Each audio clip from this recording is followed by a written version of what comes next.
First Blood. Francis Scott Fitzgerald. Chapter 1. I remember your coming to me in despair when Josephine was about 3. Cried Mrs. Bray.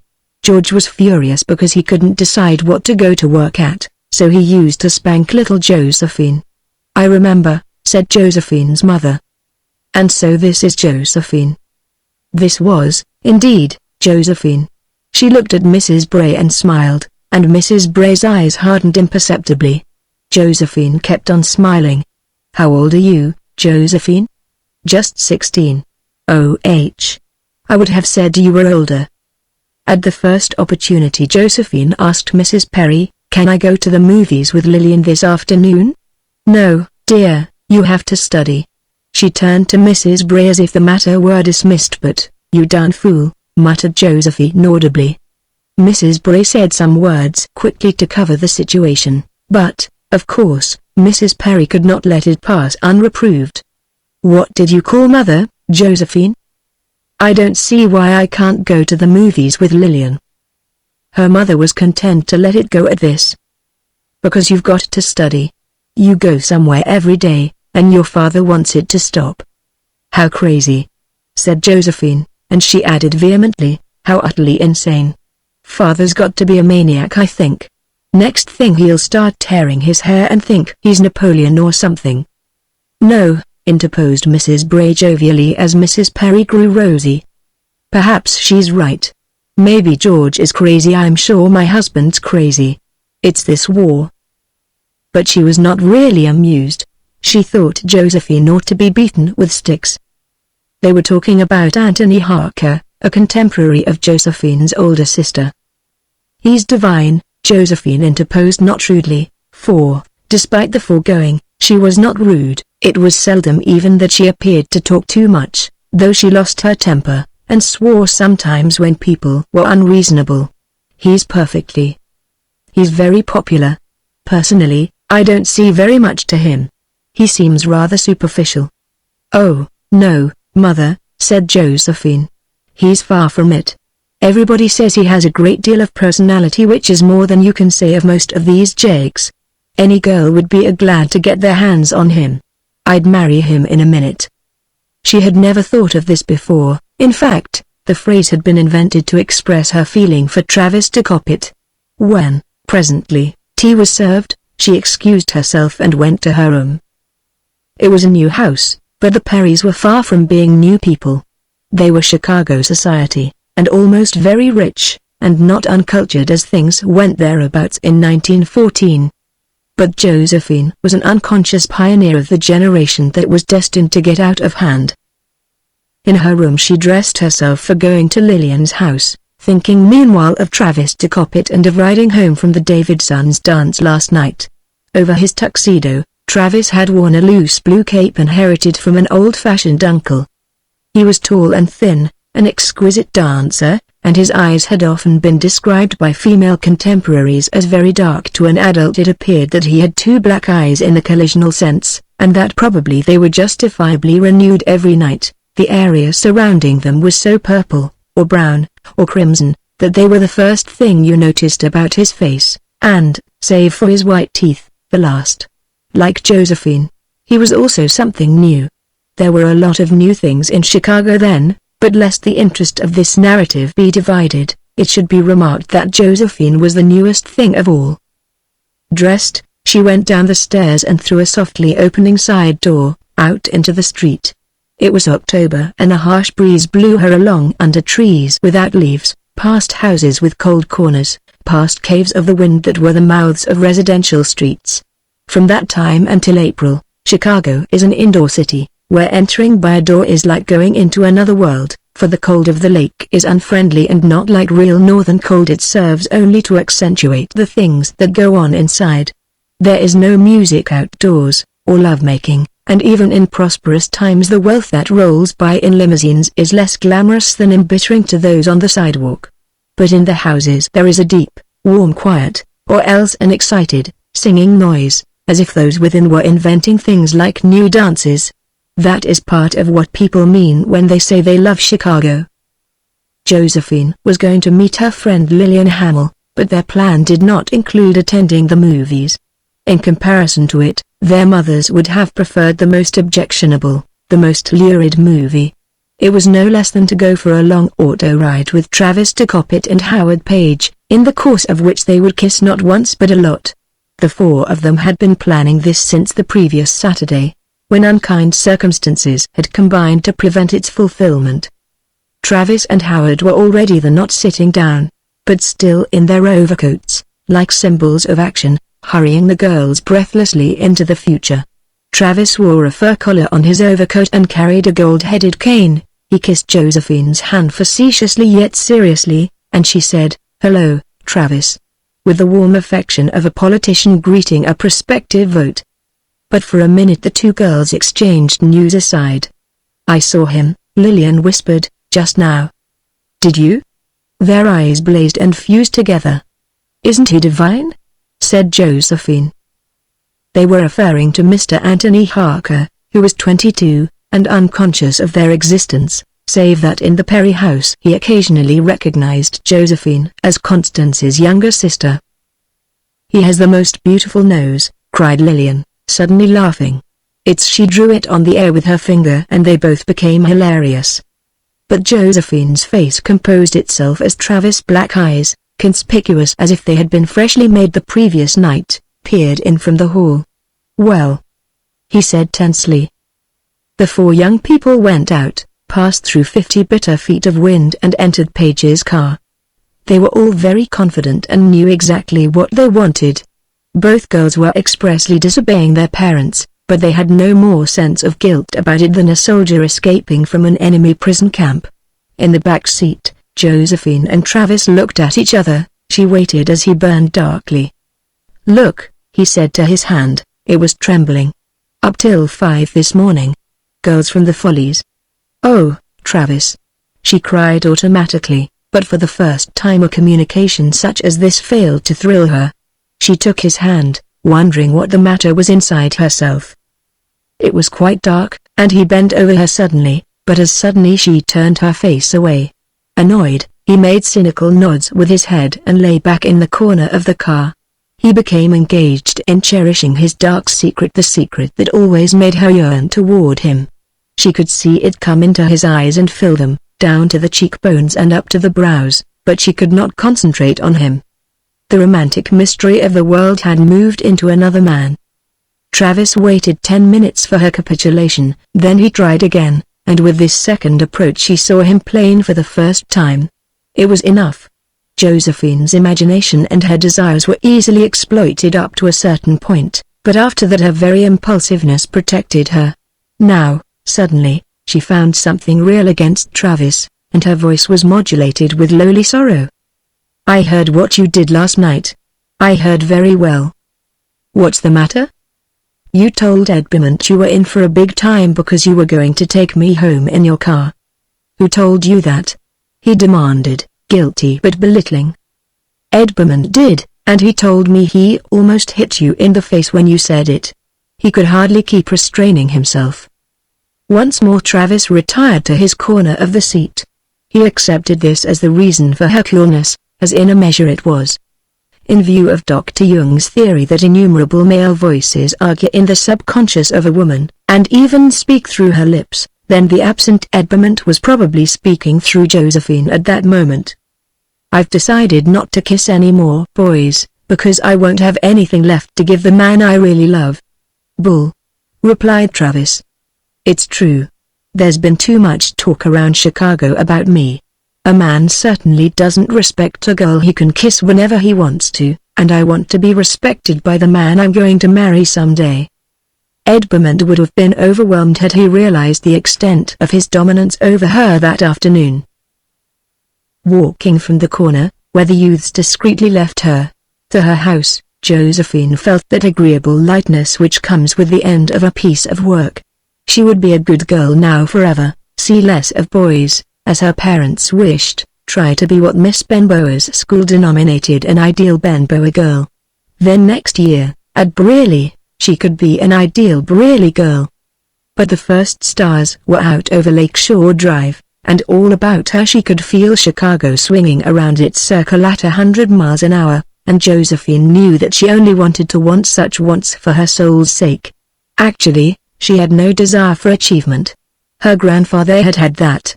Her parents had had the consciousness of it, but Josephine accepted the proud world into which she was born.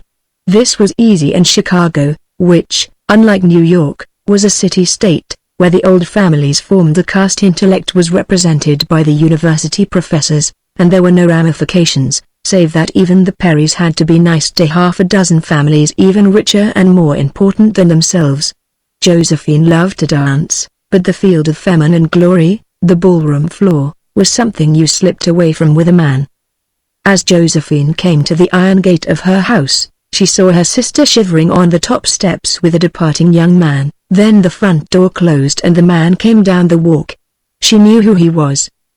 He was abstracted, but he recognized her for just a moment in passing. "Oh, hello," he said. She turned all the way round so that he could see her face by the street lamp. She lifted her face full out of her fur collar and toward him, and then smiled. "Hello," she said modestly. They passed. She drew in her head like a turtle. "Well, now he knows what I look like, anyhow," she told herself excitedly as she went on into the house. Chapter 2. Several days later Constance Berry spoke to her mother in a serious tone. "Josephine is so conceited that I really think she's a little crazy." "She's very conceited," admitted Mrs. Perry. "Father and I were talking and we decided that after the first of the year she should go east to school. But you don't say a word about it until we know more definitely." "Heavens, Mother, it's none too soon. She and that terrible Travis took it running around with his cloak, as if they were about 1,000 years old. They came into the Blackstone last week and my spine crawled. They looked just like two maniacs." Travis slinking along, and Josephine twisting her mouth around as if she had Street Fighter stance. "Honestly." "What did you begin to say about Anthony Harker?" interrupted Mrs. Perry. "That she's got a crush on him, and he's about old enough to be her grandfather." "Not quite. Mother, he's 22 and she's 16. Every time Joe and Lillian go by him, they giggle and stare." "Come here, Josephine," said Mrs. Perry. Josephine came into the room slowly and leaned her backbone against the edge of the opened door, teetering upon it calmly. "What, Mother? Dear, you don't want to be laughed at, do you?" Josephine turned sulkily to her sister. "Who laughs at me? You do, I guess. You're the only one that does. You're so conceited that you don't see it. When you and Travis Ticoppet came into the Blackstone that afternoon, my spine crawled. Everybody at our table and most of the other tables laughed, the ones that weren't shocked." "I guess they were more shocked," guessed Josephine complacently. "You'll have a fine reputation by the time you come out." "Oh, shut your mouth," said Josephine. There was a moment's silence. Then Mrs. Perry whispered solemnly, "I'll have to tell your father about this as soon as he comes home." "Go on, tell him." Suddenly Josephine began to cry. "Oh, why can't anybody ever leave me alone? I wish I was dead." Her mother stood with her arm around her, saying, "Josephine now, Josephine," but Josephine went on with deep, broken sobs that seemed to come from the bottom of her heart. "Just a lot of ugly and jealous girls who get mad when anybody looks at me, and make up all sorts of stories that are absolutely untrue, just because I can get anybody I want. I suppose that Constance is mad about it because I went in and sat for 5 minutes with Anthony Harker while he was waiting last night. Yes, I was terribly jealous. I sat up and cried all night about it. Especially because he comes to talk to me about Maris Whaley. Why exclamation mark you got him so crazy about you in that 5 minutes that he couldn't stop laughing all the way to the Warrens." Josephine drew in her breath in one last gasp, and stopped crying. "If you want to know, I've decided to give him up." "Ha ha!" Constance exploded. "Listen to that, Mother. She's going to give him up as if he ever looked at her or knew she was alive. Of all the conceited." But Mrs. Berry could stand no more. She put her arm around Josephine and hurried her to her room down the hall. "All your sister meant was that she didn't like to see you laughed at," she explained. "Well, I've given him up," said Josephine gloomily. She had given him up, renouncing 1,000 kisses she had never had, 100 long, thrilling dances in his arms, 100 evenings not to be recaptured. She did not mention the letter she had written him last night and had not sent, and now would never send. "You mustn't think about such things at your age," said Mrs. Perry. "You're just a child." Josephine got up and went to the mirror. "I promised Lillian to come over to her house. I'm late now." Back in the room, Mrs. Perry thought, 2 months to February. She was a pretty woman who wanted to be loved by everyone around her. There was no power of governing in her. She tied up her mind like a neat package and put it in the post office, with Josephine inside it safely addressed to the Briley School. An hour later, in the tea room at the Blackstone Hotel, Anthony Harker and another young man lingered at table. Anthony was a happy fellow, lazy, rich enough, pleased with his current popularity. After a brief career in an Eastern university, he had gone to a famous college in Virginia and in its less exigent shadow completed his education. At least, he had absorbed certain courtesies and the mannerisms that Chicago girls found charming.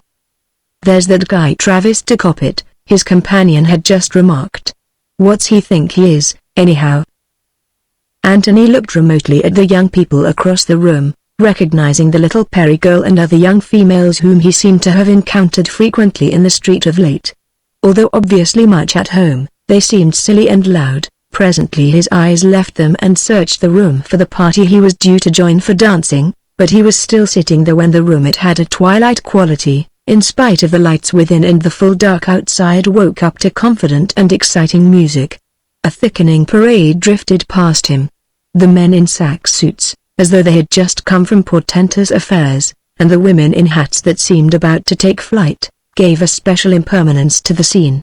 This implication that this gathering, a little more than uncalculated, a little less than clandestine, would shortly be broken into formal series, made him anxious to seize its last minutes, and he looked more and more intently into the crowd for the face of anyone he knew.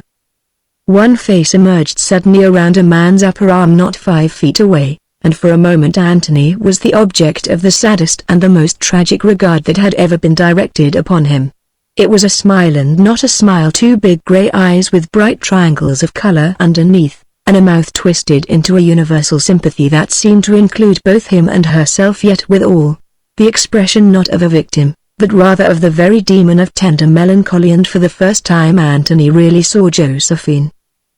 His immediate instinct was to see with whom she was dancing. It was a young man he knew, and with this assurance he was on his feet, giving a quick tug to his coat, and then out upon the floor. "May I cut in, please?" Josephine came close to him as they started, looked up into his eyes for an instant, and then down and away. She said nothing. Realizing that she could not possibly be more than 16, Anthony hoped that the party he was to join would not arrive in the middle of the dance. When that was over, she raised eyes to him again. A sense of having been mistaken, of her being older than he had thought, possessed him. Just before he left her at her table, he was moved to say, "Couldn't I have another later?"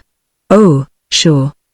She united her eyes with his, every glint a spike perhaps from the railroads on which their family fortunes were founded, and upon which they depended. Anthony was disconcerted as he went back to his table. 1 hour later, they left the Blackstone together in her car. This had simply happened. Josephine's statement, at the end of their second dance, that she must leave, then her request, and his own extreme self-consciousness as he walked beside her across the empty floor. It was a favor to her sister to take her home, but he had that unmistakable feeling of expectation. Nevertheless, once outside and shocked into reconsideration by the bitter cold, he tried again to allocate his responsibilities in the matter. This was hard going with Josephine's insistent dark and ivory youth pressed up against him. As they got in the car he tried to dominate the situation with a masculine stare, but her eyes, shining as if with fever, melted down his bogus austerity in a whittled second. Idly he patted her hand, then suddenly he was inside the radius of her perfume and kissing her breathlessly. "So that's that," she whispered after a moment. Startled, he wondered if he had forgotten something he had said to her before. "What a cruel remark," he said, just when I was getting interested. "I only meant that any minute with you may be the last one," she said miserably. "The family are going to send me away to school. They think I haven't found that out yet. Too bad.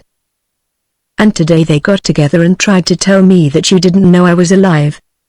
After a long pause, Anthony contributed feebly. "I hope you didn't let them convince you." She laughed shortly. "I just laughed and came down here." Her hand burrowed its way into his. When he pressed it, her eyes, bright now, not dark, rose until they were as high as his, and came toward him. A minute later he thought to himself, "This is a rotten trick I'm doing." He was sure he was doing it. "You're so sweet," she said. "You're a dear child." "I hate jealousy worse than anything in the world," Josephine broke forth, "and I have to suffer from it. And my own sister worse than all the rest." "Oh, no," he protested. "I couldn't help it if I fell in love with you. I tried to help it. I used to go out of the house when I knew you were coming." The force of her lies came from her sincerity and from her simple and superb confidence that whomsoever she loved must love her in return. Josephine was never either ashamed or plaintive. She was in the world of being alone with a male, a world through which she had moved surely since she was 8 years old. She did not plan, she merely let herself go, and the overwhelming life in her did the rest. It is only when youth is gone and experience has given us a sort of cheap courage that most of us realize how simple such things are. "But you couldn't be in love with me," Anthony wanted to say, and couldn't. He fought with a desire to kiss her again, even tenderly, and began to tell her that she was being unwise, but before he got really started at this handsome project, she was in his arms again, and whispering something that he had to accept, since it was wrapped up in a kiss. Then he was alone, driving away from her door. What had he agreed to? All they had said rang and beat in his ear like an unexpected temperature. "Tomorrow at 4 o'clock on that corner." Good God! He thought uneasily. All that stuff about giving me up. She's a crazy kid, she'll get into trouble if somebody looking for trouble comes along. Big chance of my meeting her tomorrow. But neither at dinner nor the dance that he went to that night could Anthony get the episode out of his mind. He kept looking around the ballroom regretfully, as if he missed someone who should be there. Chapter 3. 2 weeks later, waiting for Maris Whaley in a meager, indefinable downstairs sitting room, Anthony reached in his pocket for some half-forgotten mail. 3 letters he replaced, the other after a moment of listening he opened quickly and read with his back to the door. It was the third of a series, for one had followed each of his meetings with Josephine, and it was exactly like the others, the letter of a child. Whatever maturity of emotion could accumulate in her expression, when once she set pen to paper, was snowed under by ineptitude. "There was much about your feeling for me and my feeling for you," and sentences began. "Yes, I know I am sentimental, or more gawkily, I have always been sort of pash, and I can't help that," and inevitably much quoting of lines from current popular songs, as if they expressed the writer's state of mind more fully than verbal struggles of her own. The letter disturbed Anthony. As he reached the postscript, which coolly made a rendezvous for 5 o'clock this afternoon, he heard Maris coming downstairs, and put it back in his pocket. Maris hummed and moved about the room. Anthony smoked. "I saw you Tuesday afternoon," she said suddenly. "You seem to be having a fine time." "Tuesday," he repeated, as if thinking. "Oh, yeah. I ran into some kids and we went to a tea dance. It was amusing. You were almost alone when I saw you." "What are you getting at?" Maris hummed again. "Let's go out. Let's go to a matinee." On the way Anthony explained how he had happened to be with Connie's little sister. The necessity of the explanation somehow angered him. When he had done, Maris said crisply, "If you wanted to rob the cradle, why did you have to pick out that little devil? Her reputation's so bad already that Mrs. McCrae didn't want to invite her to dancing class this year. She only did it on account of Constance." "Why is she so awful?" asked Anthony, disturbed. "I'd rather not discuss it." His 5 o'clock engagement was on his mind throughout the matinee. Though Maris's remarks served only to make him dangerously sorry for Josephine, He was nevertheless determined that this meeting should be the last. It was embarrassing to have been remarked in her company, even though he had tried honestly to avoid it. The matter could very easily develop into a rather dangerous little mess, with no benefit either to Josephine or to himself. About Maris's indignation he did not care, she had been his for the asking all autumn, but Anthony did not want to get married, did not want to get involved with anybody at all. It was dark when he was free at 5:30, and turned his car toward the new philanthropical building in the maze of reconstruction in Grant Park. The bleakness of place and time depressed him, gave a further painfulness to the affair. Getting out of his car, he walked past a young man in a waiting roadster, a young man whom he seemed to recognize, and found Josephine in the half-darkness of the little chamber that the storm doors formed. With an indefinable sound of greeting, she walked determinedly into his arms, putting up her face. "I can only stay for a second," she protested, just as if he had begged her to come. "I'm supposed to go to a wedding with sister, but I had to see you." When Anthony spoke, his voice froze into a white mist, obvious in the darkness. He said things he had said to her before, but this time firmly and finally. It was easier, because he could scarcely see her face, and because somewhere in the middle she irritated him by starting to cry. "I knew you were supposed to be fickle," she whispered, "but I didn't expect this. Anyhow, I've got enough pride not to bother you any further." She hesitated. "But I wish we could meet just once more to try and arrive at a more different settlement." "No. Some jealous girl has been talking to you about me." "No." Then, in despair, he struck at her heart. "I'm not fickle. I've never loved you, and I never told you I did." Guessing at the forlorn expression that would come into her face, Anthony turned away and took a purposeless step. When he wheeled nervously about, the storm door had just shut. She was gone. "Josephine!" he shouted in helpless pity, but there was no answer. He waited, heart in his boots, until presently he heard a car drive away. At home, Josephine thanked Edmund, whom she had used, with a tartlet of hope, went in by a side door and up to her room. The window was open, and, as she dressed hurriedly for the wedding, she stood close to it so that she would catch cold and die. Seeing her face in the bathroom mirror, she broke down and sat on the edge of the tub, making a small choking sound like a struggle with a cough, and cleaning her fingernails. Later she could cry all night in bed when everyone else was asleep. But now it was still afternoon. The two sisters and their mother stood side by side at the wedding of Mary Jackson and Jackson Dillon. It was a sad and sentimental wedding, an end to the fine, glamorous youth of a girl who was universally admired and loved. Perhaps to no onlooker there were its details symbolical of the end of a period, yet from the vantage point of a decade, certain things that happened are already powdered with yesterday's ridiculousness, and even tinted with the lavender of the day before. The bride raised her veil, smiling that grave sweet smile that made her adored, but with tears pouring down her cheeks, and faced dozens of friends, hands outheld as if embracing all of them for the last time. Then she turned to her husband, as serious and immaculate as herself, and looked at him as if to say, "That's done. All this that I am is yours forever and ever." In her pew, Constance, who had been at school with Mary Jackson, was frankly weeping, from a heart that was a ringing vault. But the face of Josephine beside her was a more intricate study. It watched intently.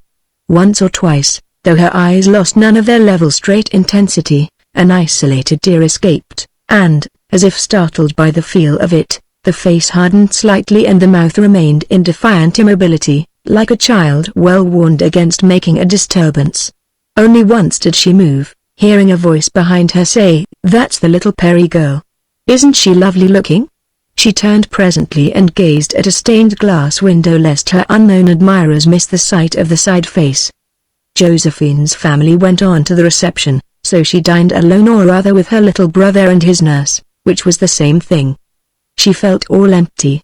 Tonight Anthony Harker, so deeply lovable, so sweetly lovable, so deeply, sweetly lovable, was making love to someone new, kissing her ugly, jealous face. Soon he would have disappeared forever, together with all the men of his generation, into a loveless matrimony, leaving only a world of Travis de Coppets and Edbermont's people so easy as to scarcely be worth the effort of a smile.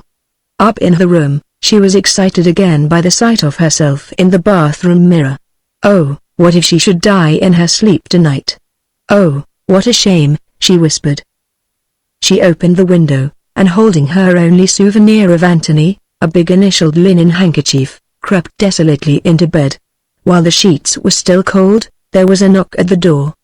"Special delivery letter," said the maid. Putting on the light, Josephine opened it, turned to the signature, then back again, her breast rising and falling quickly under her nightgown. "Darling little Josephine, it's no use, I can't help it, I can't lie about it. I'm desperately, terribly in love with you. When you went away this afternoon, it all rushed over me, and I knew I couldn't give you up.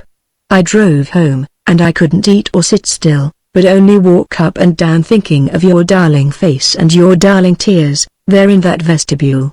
And now I sit writing this letter." It was 4 pages long. Somewhere it disposed of their disparate ages as unimportant, and the last words were, "I know how miserable you must be, and I will give 10 years of my life to be there to kiss your sweet lips good night." When she had read it through, Josephine sat motionless for some minutes. Grief was suddenly gone, and for a moment she was so overwhelmed that she supposed joy had come in its stead. On her face was a twinkling frown. "Gosh," she said to herself. She read over the letter once more. Her first instinct was to call up Lillian, but she thought better of it. The image of the bride at the wedding popped out at her, the reproachless bride, unsullied, beloved and holy with a sweet glow. An adolescence of uprightness. A host of friends, then the appearance of the perfect lover. The ideal. With an effort, she recalled her drifting mind to the present occasion. Certainly Mary Jackson would never have kept such a letter. Getting out of bed, Josephine tore it into little pieces and, with some difficulty, caused by an unexpected amount of smoke, burned it on a glass-top table. No well-brought-up girl would have answered such a letter. The proper thing was to simply ignore it. She wiped up the tabletop with the man's linen handkerchief she held in her hand, threw it absently into a laundry basket and crept into bed. She suddenly was very sleepy. Chapter 4. For what ensued, no one, not even Constance, blamed Josephine. If a man of 22 should so debase himself as to pay frantic court to a girl of 16 against the wishes of her parents and herself, there was only one answer: he was a person who shouldn't be received by decent people. When Travis Ticoppet made a controversial remark on the affair at a dance, Ed Beaumont beat him into what was described as a pulp, down in the washroom, and Josephine's reputation rose to normal and stayed there.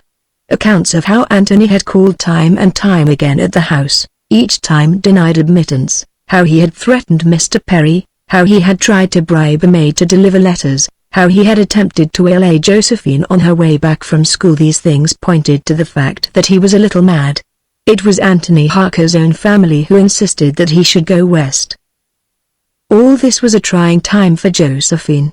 She saw how close she had come to disaster, and by constant consideration and implicit obedience, tried to make up to her parents for the trouble she had unwittingly caused. At first she decided she didn't want to go to any Christmas dances, but she was persuaded by her mother, who hoped she would be distracted by boys and girls home from school for the holidays. Mrs. Perry was taking her east to the Brearley School early in January, and in the buying of clothes and uniforms, mother and daughter were much together, and Mrs. Perry was delighted at Josephine's new feeling of responsibility and maturity. As a matter of fact, it was sincere, and only once did Josephine do anything that she could not have told the world. The day after New Year's she put on her new traveling suit and her new fur coat and went out by her familiar egress, the side door, and walked down the block to the waiting car of Ed Beaumont. Downtown she left Ed waiting at a corner and entered a drugstore opposite the old Union Station on LaSalle Street. A man with an unhappy mouth and desperate, baffled eyes was waiting for her there. "Thank you for coming," he said miserably. She didn't answer. Her face was grave and polite. "Here's what I want, just one thing," he said quickly. "Why did you change? What did I do that made you change so suddenly?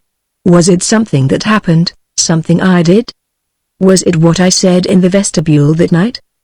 Still looking at him, she tried to think, but she could only think how unattractive and rather terrible she found him now, and try not to let him see it.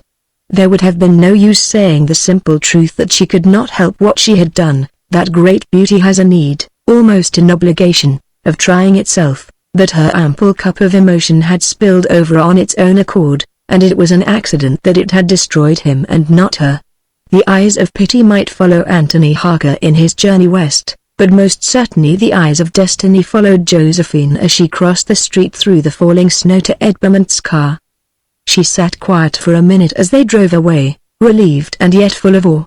Anthony Harker was 22, handsome, popular and sought after, and how he had loved her so much that he had to go away. She was as impressed as if they had been two other people. Taking her silence for depression, Edbermont said, "Well, it did one thing anyhow, it stopped that other story they had around about you." She turned to him quickly. "What story?" "Oh, just some crazy story." "What was it?" she demanded. "Oh, nothing much," he said hesitantly, "but there was a story around last August that you and Travis Ticoppet were married." "Why, how perfectly terrible!" she exclaimed. "Why, I never heard of such a lie." She stopped herself short of saying the truth that though she and Travis had adventurously driven 20 miles to New Ulm, they had been unable to find a minister willing to marry them. It all seemed ages behind her, childish, forgotten. "Oh, how perfectly terrible," she repeated. "That's the kind of story that gets started by jealous girls." "I know," agreed Ed. "I'd just like to hear any boy try to repeat it to me. Nobody believed it anyhow." It was the work of ugly and jealous girls. Edbermont, aware of her body next to him, and of her face shining like fire through the half-darkness, knew that nobody so beautiful could ever do anything really wrong.